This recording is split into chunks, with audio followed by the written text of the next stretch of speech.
Welcome to Gene and Mike do the New York Times crossword. Hi, I'm Jean. And I'm Mike. And today we are doing the crossword for Monday, June 16th, 2025. So, on a day that is just a few days away from the summer solstice. Yes. Did you do the crossword? Yes, I did. And did the sun seem to stop when you solved it? No. Oh, okay. So it's not like the summer solstice at all. Not a bit. Not a bit. No, it was, I would say, a very, very typical Monday. Okay. Although it took me a little longer to solve than it usually does. So, I thought because I had a mistake and I couldn't find it, and it was just a typo. I knew the right letter. It just must have, I don't know, slipped somehow, and I'm pretty sure I put the right letter in, but then somehow it slipped and a wrong letter got in. Neutrinos. Because the answer was for 32 across, affirmative, and the answer was yes. Mm-hmm. And for some reason I had Y-E-F. Yes. So I'm pretty sure I put an S in there, but then maybe, sometimes you'll be... like I think I'll hit the tab and I hit something else, and you don't know what it's a letter, and there you end up in a whole different corner of the puzzle than you thought you were in. Right. So or the clue could what happened. The clue could have been answering affirmative while in the dentist chair. Yeah. Yef. Of course, then you would have had azalea F as the colorful shrubs in the genus. I knew that was azaleas. Yes. Yes, I love azaleas. Mm-hmm. Mm-hmm. Well, I had a little trouble at the beginning. One across, a 3-player trick-taking game is called Scat. Yes. Did you know that? No. Okay.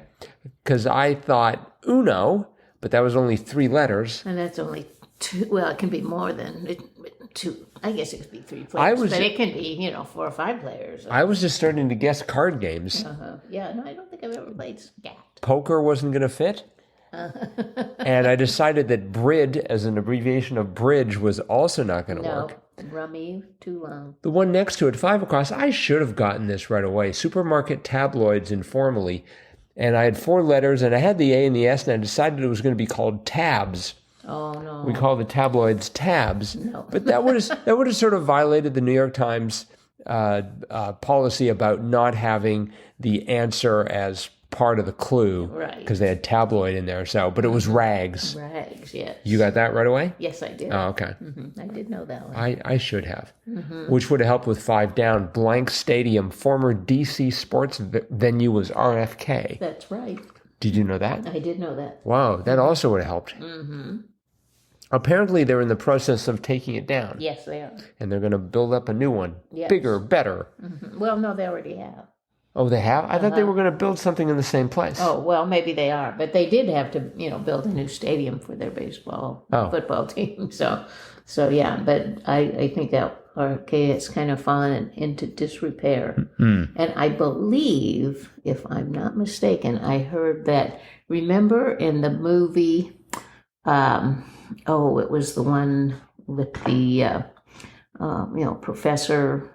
Yeah, it was a Marvel movie. What's the professor? Oh, you're talking about the X-Men? The X-Men, yeah. And Charles Xavier? Right, in that original X-Men, they had a scene with Nixon, I think it was, in the big stadium. And I believe that they filmed it in that RFK stadium because they weren't using it anymore. They got Nixon to play a role? Wow, well, I'm impressed. They got someone to play Nixon. Ah, okay, it wasn't actually Nixon. But I remember, that what Magneto was maybe going to take him out or something, and the other X-Men had to go in and make sure nothing bad happened, but it did. As only it does in Marvel movies where things get destroyed and people have to fight and all that stuff. But Nixon was okay. But Nixon was safe. Yeah. That's a relief. I definitely don't remember that part of history. No, I don't think I don't remember Magneto's trying to kill Nixon. No.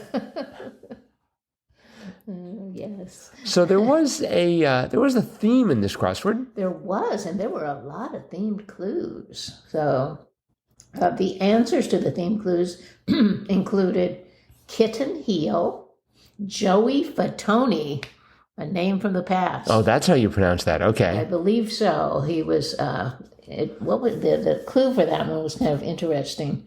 23 across. NSYNC bandmate of Justin Timberlake. I guess Justin was the most famous of them, but Joey Fatone was the other one. Then we had 36 across was Puppy Love. And then we had 49 across Calf Muscle. And finally 56 across Chick Flick. Right. And if you listen carefully, you know there was sort of a little theme going on there. And we got the answer to that was 64 across. The first word of the theme clues is one. And the answer to that was a baby. B-A-B-Y. So yes, kitten, Joey, puppy, calf, and chick. Yep. And it's interesting that all of those words that mean a baby animal also can be used in other instances, like a kitten heel on a shoe. A short stiletto shoe is a kitten heel. Yeah. That was a surprise to me. Oh, no, I've heard of kitten heel. Oh, okay. And puppy love and calf muscle. I mean, we actually have the name of one part of our body is the name of a baby cow, calf. So anyway. And just to harken back to those clues, so Joey Fatone, it's not Joey Fat One. No. Okay, because that's what it looks like to me. Well, I hope he wasn't overly large. No, he wasn't. Okay, that's good, because otherwise he'd get a lot of jokes about being Joey Fat One. Oh, no, Joey Fatone. No. And 56 across, movie marketed towards a primarily female audience informally was a chick flick. That's right. Have you seen any chick flicks lately? No, not lately. I've been watching Murderbot. I don't think that quite counts. No, probably not. Actually, it's not a movie either. It's a series. But let's see. There was 14 across. Even there, difficult air to see through. I thought smog. Me too. But it was haze. Yes. As the skies have definitely been around here as of late. Yes. And I had trouble with 15 across. The dog biter, flea. I didn't get that right. Really? Okay. I feel a little bit better about that then. Well, good. Let's see. What else was interesting? 31 across was cute. Finger, or what a finger dials on a phone. Digit. That's correct. That was nicely done. I even almost remembered all of 38 across. Author Louisa May Alcott. That is correct. I was thinking I started off thinking it was something like Aldecott. Oh. But then I lost the just Alcott. And what did she write? Little Women. Little Women. Okay. She also wrote Little Men and Joe's Boys, and I think she had several others. But Little Women was really her most famous. Did she ever write about big women? No, I don't think so. Ever mention Joey Fat One in her? No, okay. But, that was made into a movie, which would have been maybe considered a chick flick. Oh, I see. Okay. Let's see. What else was interesting here? We had 35 across. That was slanted edges as on mirrors were bevels. That's right. And I was thinking, so the bevels are sort of at the edge of the mirror, right? But you also have bezels. Like on a phone, the edges of the phone that are not part of the display are called bevels. Really? Yes, and so you have... That's news to me. I'm sorry, those are... Let me get this straight. Those are bezels. On a phone, they're bezels, but on a mirror, those slanted edges are bevels. Really? Bevels and bezels. I never knew that. I think that should be the name of a law firm. Hello, bevels... let's see, bevels, bezels, and bedazzles. Yeah, that'd be a... I don't know if we have any lawyers present who are looking for a name of a firm. Bevels and bezels. That's actually hard to pronounce. You probably don't want to name your firm something that other people can't say. Right. Like Yef. That would also be a bad idea. 45 across, like cursive handwriting typically was loopy. Yes. I do like that. I had something different there. What did I have? Fancy. I think I put fancy. Oh, that sounds better. Yeah, but I mean anymore because I think a lot of people don't use cursive, so it's pretty fancy if you do. Loopy just sounds loopy. I think cursive needs to make a comeback. I think they should require, when politicians write those 1,000-page documents, Yes. they should actually have to write them out by hand in cursive Yes. Possibly using calligraphy. I think that would cut those bills down to using size. A quill and ink bottle. That's right. The budget has gone from 1,000 pages to 25. Just the essentials. Mm-hmm. It's like, no, I'm sorry, Senator, we can't add that amendment because it would require more writing. They actually had a unique, I thought, clue for 65 across. Swords whose points were once dipped in dye before a duel were épées. Yes. That was interesting. Yes, that was a new one. Yeah. Mm-hmm. I wonder what color they used. I have no idea. I guess just to prove that they touched them. I suppose, yes. Maybe they distinctly want to avoid red, so that if they did actually stab them, they could tell the difference. So if it's red, you push too far. If it was green, you just tap them, right. I guess. Mm-hmm. And that cross with 57 down, no longer cool way to say cool was hep.